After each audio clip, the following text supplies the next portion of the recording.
Salut à tous et bienvenue sur The Chakalak. Aujourd'hui, j'inaugure une nouvelle section de la chaîne intitulée Les films que je rêve d'avoir dans ma collection. Une manière de partager avec vous ces œuvres précieuses, souvent introuvables ou jamais éditées en format physique, que j'aimerais tant posséder un jour. Et pour lancer cette série, j'ai choisi un classique du film noir et du cinéma de boxe, Sang et or, Body and Soul, réalisé en 1947 par Robert Hossein. Un chef-d'œuvre porté par l'immense John Garfield. Un film intense, à la fois physique et profondément humain, qui allie les uppercuts du ring aux dilemmes moraux d'un homme qui lutte contre la corruption et contre lui-même. Allons-y.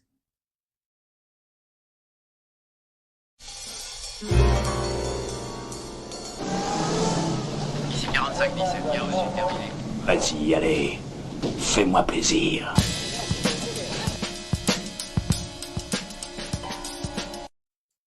À première vue, Sang et or, Body and Soul, pourrait sembler être une histoire parmi tant d'autres sur l'ascension et la chute d'un boxeur. Mais ce serait mal le juger. Pas de héros bodybuildé en slow motion ici, pas de conte de fées à la sauce hollywoodienne.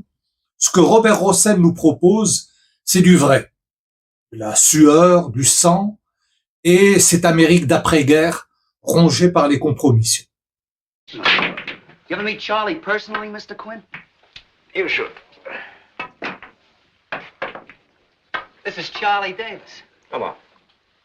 How about you taking a hand, setting up a few money fights now? Charlie's on his way up. Charlie's a great fighter, Mr. Quinn. He's got the natural stuff. He's got the style. A little training. So what? So what? He won the amateurs. So what? Kids win this and that every day. Charlie Davis, joué par Garfield, c'est un jeune issu d'un quartier modeste qui pense pouvoir s'en sortir grâce à ses points. Mais son rêve américain prend vite des allures de cauchemar. Son visage en dit long, une balafre profonde sous le menton, Chicago, une fine estafilade sur la joue, Philadelphie, une entaille au-dessus du sourcil, Boston. Quand Peg, son amie fidèle, interprétée par Lily Palmer, le retrouve après 1 an d'absence, elle l'embrasse, cicatrice après cicatrice, et lui de dire non sans fierté, 21 combats, 19 KO, 2 victoires au point. You think I want to spend the rest of my life selling kids 2-cent soda? Mr. Davis, give me a penny candy. Mr. Davis, give me a pack of cigarettes. Mind the baby. Make mine raspberry. Well, not me, Ma. Understand? Not me. I don't want to end up like Pop. Don't talk that way about your father. Let the boy alone. He don't mean what he says. No, let him alone like you do. To fight in pool rooms, to hang around street corners. I want him to study, to be something. I want to be a fighter. So fight for something, not for money. Spence, go see what Bob's on.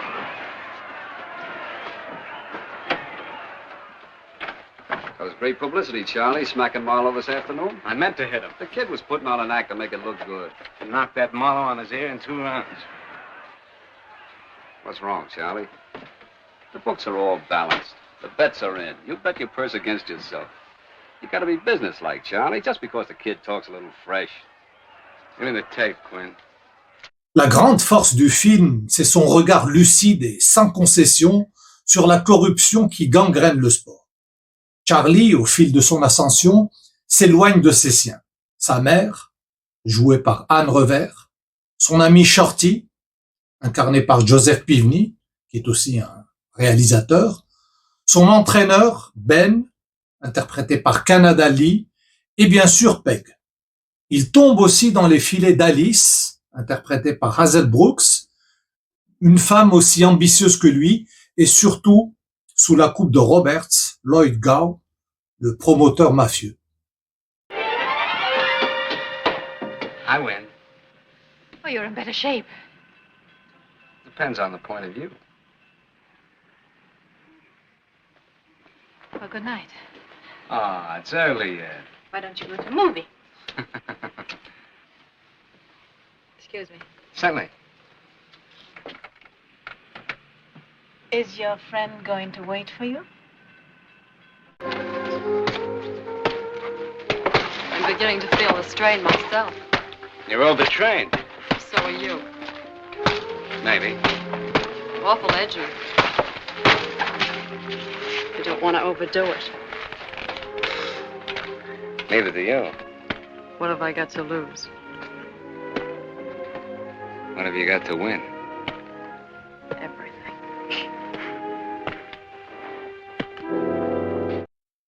Et, comme souvent dans ce genre de récit, il faudra une perte tragique, celle de Ben, pour que Charlie ouvre enfin les yeux. Son dernier combat ne sera pas qu'un combat physique, mais aussi moral. Et ce n'est qu'à ce moment-là qu'il décidera vraiment de se battre.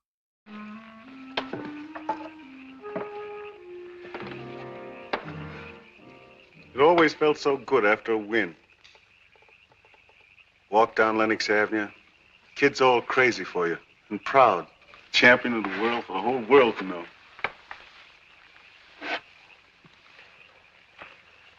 You fixed a fight, didn't you? I've been worried about you, Ben. The 3 or 4 times the last month you fainted. I can take it. I can take it. I can take it. I gotta take it. I'm the champ.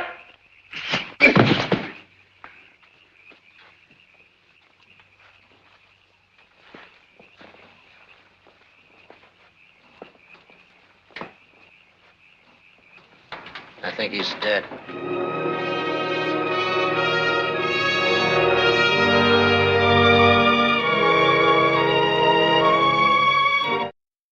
Rosen filme Charlie comme un homme traqué.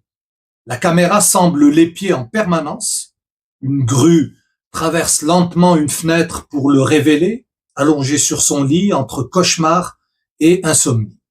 Et lors des combats, la caméra plonge dans l'action, capte les regards, les tensions, les chocs, une immersion viscérale. On sent l'influence de l'expressionnisme allemand, mais sans surcharge.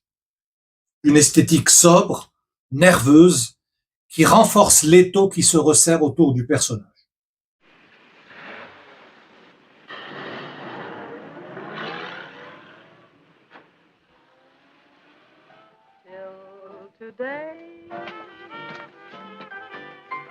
Oh, hello, Champ. She'll be through in a few minutes. Can I check your coat? Hello, champ. Bourbon. Chaser?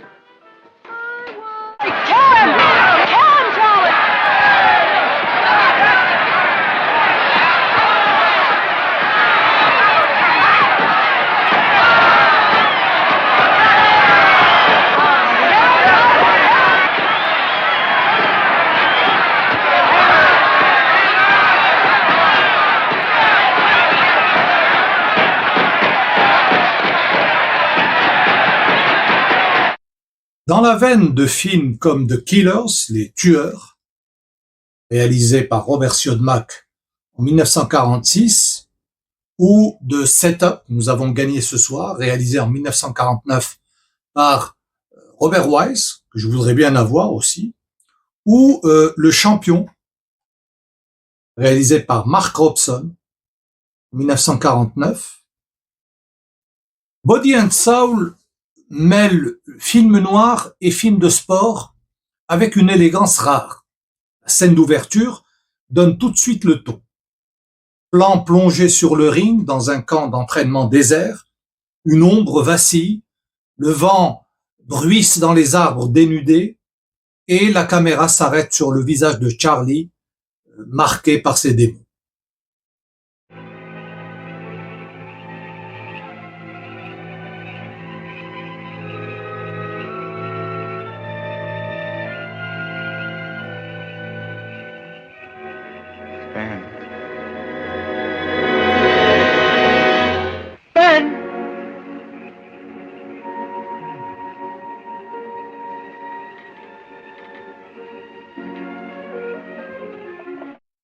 Ce film, c'est aussi un cri, un des derniers échos du cinéma progressiste américain avant la grande purge du macartisme. Rosen et son scénariste Abraham Polonsky seront d'ailleurs tous deux inquiétés pour leurs convictions de gauche. Et ça se ressent dans le film, un critique du capitalisme, apologie de l'intégrité, portrait sans phare des quartiers populaires. Ici, le cinéma prend parti et il le fait avec style et conviction.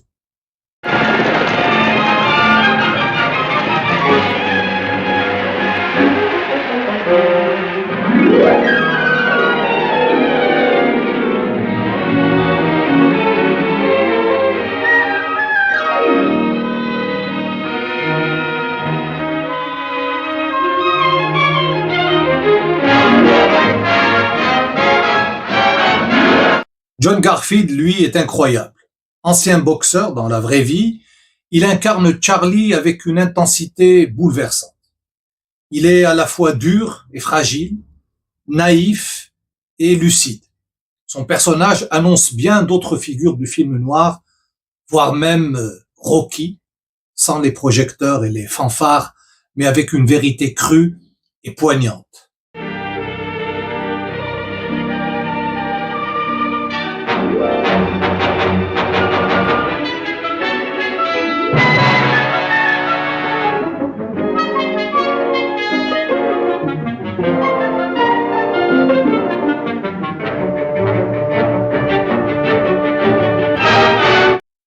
Alors le final, il a fait débat. Rosen voulait que Charlie meure pour ses idées. Polonsky préférait un dénouement plus positif pour marquer l'espoir. Deux fins furent tournées, c'est celle de Polonsky qui reste. Et même si certains crient au manque de réalisme, le message passe. Charlie récupère son âme et peut-être aussi sa dignité. Get yourself a new boy. I retire. What makes you think you can get away with this? What are you gonna do? Kill me? Everybody dies. Charlie! Hey, let us through. Are you all right, Charlie? Are you all right? Are you all right? I never felt better in my life.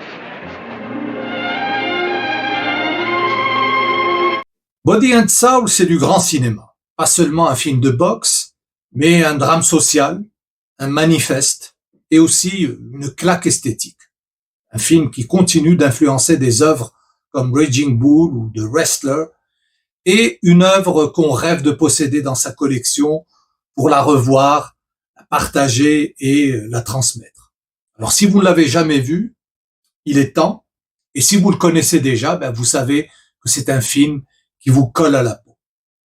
Et vous, que pensez-vous de Body and Soul?